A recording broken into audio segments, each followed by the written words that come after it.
I'm George Giering. I'm the president and CEO of Giering Metal Finishing.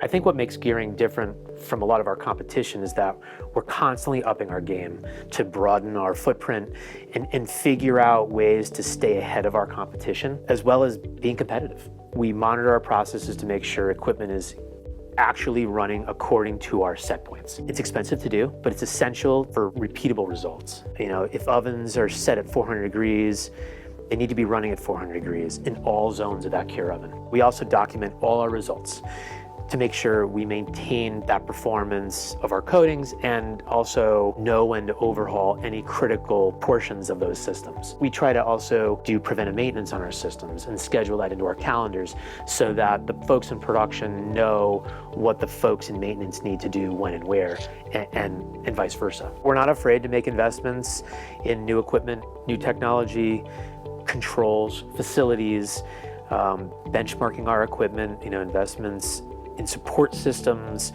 compressed air handling systems to make sure that the air coming into the building is clean, maintenance every weekend. If we shut down on Friday, that Saturday our guys come in, we're sweeping floors, we're wiping down systems, we let the dust settle on Sunday so that Monday we're ready to rock and roll again. That makes a big difference when a customer walks through our operation and says, wow, this is the cleanest finishing operation I've ever been in. It's a huge pat on the back.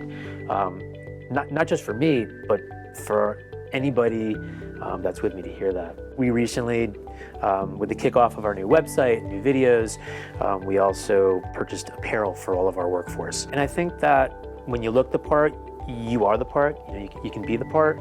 We try to engage our employees daily, not just in meetings, but personally, right? Someone said it best that things always work out when everyone contributes. And I think that's a huge part of Giering Metal.